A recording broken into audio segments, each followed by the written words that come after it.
Good morning, everybody. Uh, so, happy Tuesday. I'm a little bit late because Facebook decided to update their Facebook Live desktop thing, and now it doesn't work. So I'm on my phone. I hope you're doing really, really well this morning. I just want to take a moment to ground myself before we do this because that whole Facebook thing was a little bit stressful. So I'm just going to take a deep breath in for myself. And I'm going to release it. And as I do that, hey, Becca, good morning. I want to check in a little bit about this. The past couple nights I've held healing groups online via Zoom, and one was a men's group and one was a not men's group, and they both had 4 to 6 people in them, which is just about the right size for what I wanted to do. And a few things really came out of it. The first is that the connection that we're able to form as a group over Zoom is no less real and no less tangible than it is when we're in person. And actually, from where I sit as the facilitator, it's even a little bit easier. And the other is that we are all experiencing the whole range of human things right now. Some of us are experiencing like pressure and intensity and constriction in the chest. Some of us are ping-ponging, right, between exhilaration and despair or grief. It's a little bit of everything, and there's space for all of it. And I think what we'll play with today after I share the poem is just kind of a way of focusing and shifting our attention as we navigate through whatever turbulence may or may not come up throughout the day. But first, turning to Hafiz. Things are getting messy over there. A poem from our friend Hafiz, who was living the 13th century, I believe. Today's March 25th, and today's poem is actually a continuation of yesterday's poem, which was called As Fertile as I Am. And that poem was really just about this moment being so ripe that the poet wanted to be, the way he puts it, is impregnated with kind of the divine spark or inspiration. So this is part 2. And then you are here, the one who sired every world, flooding my every crevice, every pore, dissolving any wound of loneliness, satisfying every desire, eternal and ephemeral, eternal and ephemeral. The divine both soothing, making me present, and tearing me apart, the way true rapture does. This is what I was really made for. I will give birth to you now. What else could I possibly care about? The world will become my attendant if I ever asked for anything. And now look at all the good I could do if I ever wished. Yes, we will give birth to you. Listen, Hafiz, to what you just said. What more could you ever want? Whoa, I hadn't read that poem before sharing that with you all. And I'm so moved by a lot in this, and the line that really jumped out to me as I was sharing it with you was the divine both soothing, making me present, and tearing me apart the way true rapture does. This idea that when we really surrender to the moment and to the connection to the divine that really is at the center of any moment, if we're truly present with it, when we surrender to it, it's both incredibly soothing and almost so big. Oh, hey, Mark Stubblefield, we're reading Hafiz together, and almost so big that it tears us apart. And that very much seems to comport with the times we're in right now, right? That there are these moments where there's a lull, and then there's these moments that seem so big or so overwhelming that it feels like we're bursting from the inside, or at least that's what it feels like to me. All right, with that said, let's do some meditation. Grounding in connection this morning, just go ahead and sit or stand or lay down in a way that feels comfortable to you. And You can just bring some gentle attention to your breath.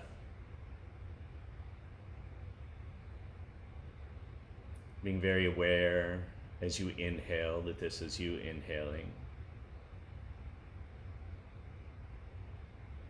And very aware as you exhale that this is you exhaling in this moment.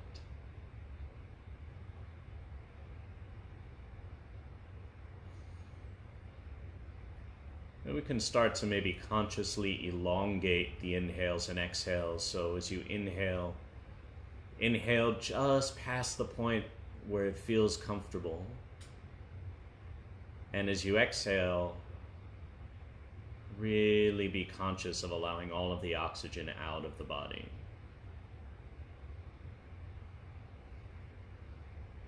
And on the inhale, really just luxuriating and enjoying the expansion. And on the exhale, it's almost like the tide moving out. Really enjoying that sense of release. And all together, let's take a nice deep breath in. And release it with a gentle sigh. And with that, we can allow ourselves to come more into our bodies, really allowing your weight to settle against the earth. Allowing your shoulders to fall towards the ground, being conscious of the weight of your head on top of your neck. Realizing and being aware that the more of our weight we allow ourselves to feel, then the more support we're able to receive from the earth.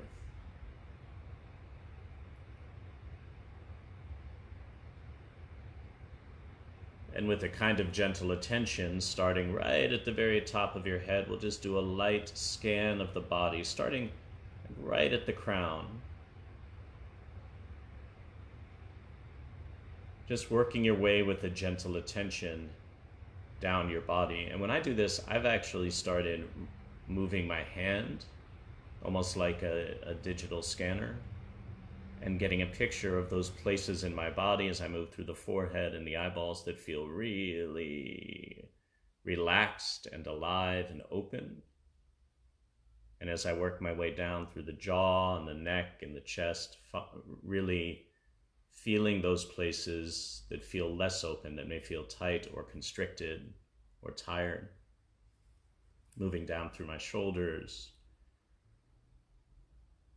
and my solar plexus, belly, hips, thighs, calves, all the way to the bottom of the feet.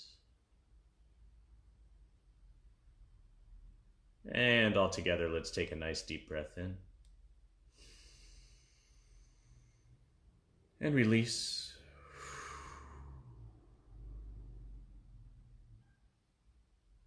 Good. And now just take your palm, it could be your right or your left, it doesn't matter, and put it right over your heart. And we're going to start by just focusing our attention only on the heartbeat. So it's as if your attention is narrowed to just the beating of your heart.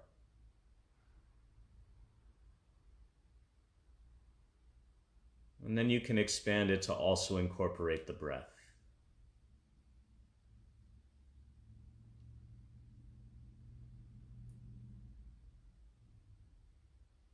So just focusing on the breath and the beating of the heart and seeing how many details and nuances you can discover.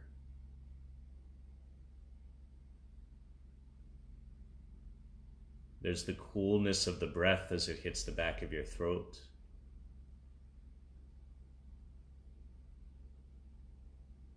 Maybe the slight syncopation of your heartbeat. And when it feels right, we can invite ourselves to expand the focus a little bit more to just take in everything that's happening within the boundaries of your body.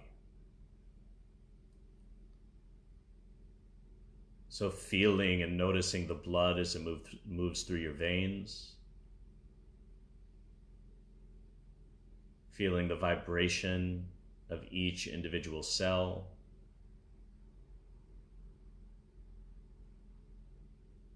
Noticing how the organs respond to the oxygen that comes in as you breathe.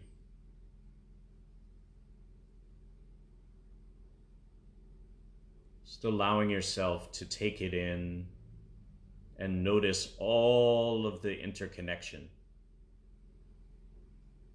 and feel how each element within the boundaries of your body works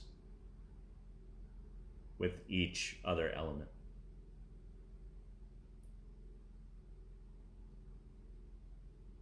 And then when it feels right, we can expand our attention a little bit more, still staying aware of the body, and now also allowing our attention and our awareness to encompass everything in the room that you're in. So all the sounds, if there's any plants, letting those into your awareness. Smelling the air.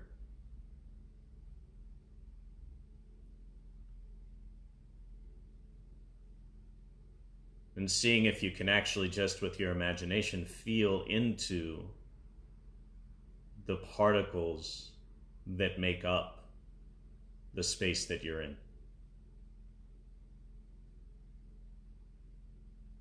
And then when you're ready, you can expand even a little bit further to take in the entire building that you're in. So any creaks, any sounds, any other beings, whether it's people, animals, plants.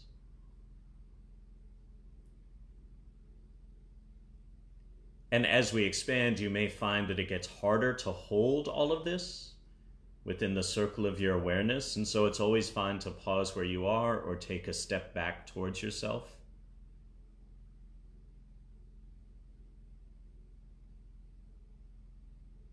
And we can actually take it a little bit further.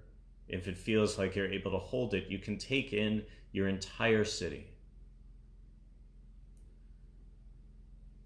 Wherever you are,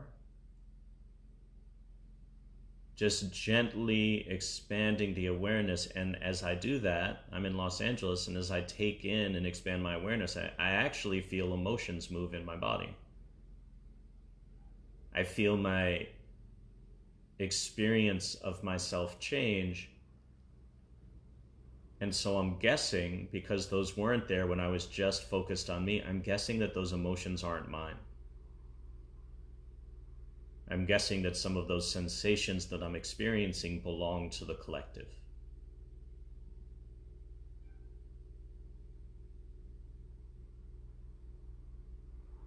And if you want to, we can actually take it one step further, kind of a quantum leap, and see with your awareness if right now you can just gently invite in the awareness of the entire planet.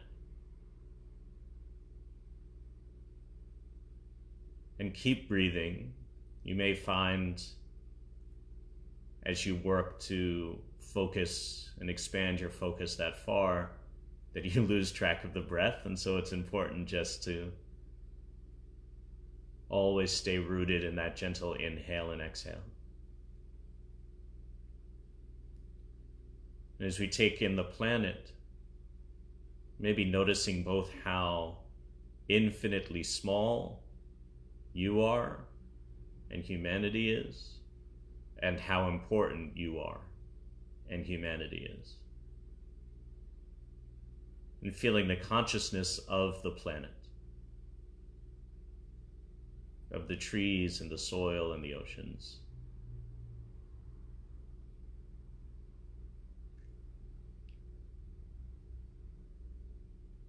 And I'll share that as I tune into that expanded awareness, I'm experiencing in my body a kind of buoyancy and a lightness.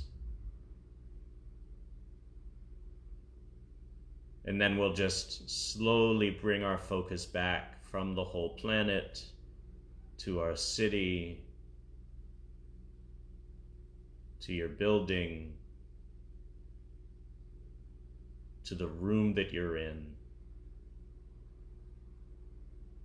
It's like barn doors closing as we bring the focus back into the confines of the body and all of the systems inside of us, all of the cells and the organs. And then bringing our attention just to the breath and to the heartbeat.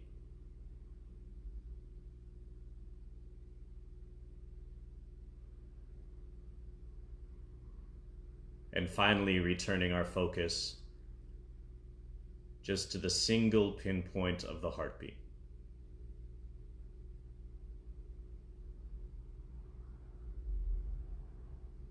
And now maybe with an awareness that the beating of our individual hearts is secretly connected in some way to the larger energies or consciousness of the universe.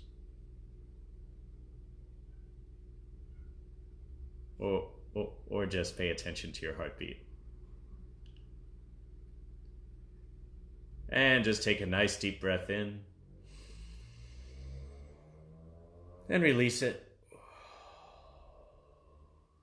Yeah. You can open your eyes and come on back. Welcome. Welcome back. That was interesting. I had fun with that. I love to know. I'm always curious what people's experience is of these things. I just sort of go with what comes up in the moment, so I'm never sure what's going to pop out. All right, let's work with the animal cards. Again, it's the Wild Unknown. I feel like I'm always plugging Kim Krantz's work, but it's amazing. The Wild Unknown archetype deck. I think today, just seeking general guidance or insight. So maybe if there's a question you've been holding, or a place of uncertainty or tension, or a place of opportunity that's come up for you, maybe hold that. And we'll go ahead and pick a card together. Whoa, there's one that definitely wants to play. All right. So today, man, this card has been coming up a lot. So today we're going to be working with the Orphan. The Orphan. I love this image. Is really beautiful to me. And I like to, when I'm working with cards like this, I like to just look at the image and notice where my eye goes first. So today my eye immediately goes to the hand reaching out towards the flower. Yeah. And I don't remember if the Orphans come up for us before in this group, but I'll read it again anyway. I've been picking a lot of archetype cards. So the Orphan is number 5. I think it has. We're sort of in a collective orphan moment. So the Orphan is the wounded child, the abandoned, and the beggar. To study the Orphan is to study the deep and challenging energy of our time. We have gotten this one before. We are ever more connected, yet face collective isolation. The refugee crisis haunts our planet. Children are separated from parents, and the earth begs for our attention. We are in a time of universal orphanage of nature, of each other, of our own hearts. Take refuge in the fact that we all share this core wound and dilemma. It's normal to fear this card, as it haunts the caverns of the soul. When it appears, take time, real time, to be in the presence of the feelings this card stirs in you. Let it humble you. What are you starving for? What is the deepest gift you could imagine giving to others? What has been rejected is quite possibly what is most needed. So when we're working well with the Orphan, we have deep solace, deep acceptance, and deep love. When dark, distanced, hates and avoids, controlling and limiting. Yeah, Becca, right? I thought it did come up. I think we're in a collective Orphan moment, and there's like 80-something cards in this deck, so the idea that the same one would come up twice in like 9 days, I can't do statistics, but it seems not that likely. So maybe today for me, a different aspect of the Orphan is coming up, and it's that that last question, what is the deepest gift you could imagine giving to others?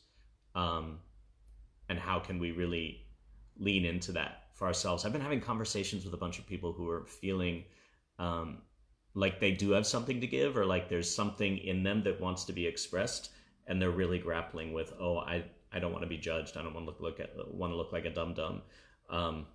Dum-dum's my word, not theirs. And both times, yeah, Andrea, because the orphan's a real thing. So I guess my hope for today is that we all can connect a little bit more, and playing with the exercise that we explored today. What is it to really deeply connect with the earth and to be in service of the collective, each of us in our individual way? Yeah, I think we'll leave it there for today, friends. Thanks as always for joining and playing along. These are every morning, 7:30 a.m. here on Facebook Live, and I post them at storyandspirit.org/meditations. If there's any way I can support you, always please let me know. And otherwise, I will see you tomorrow. Thanks for being here. Have a beautiful day.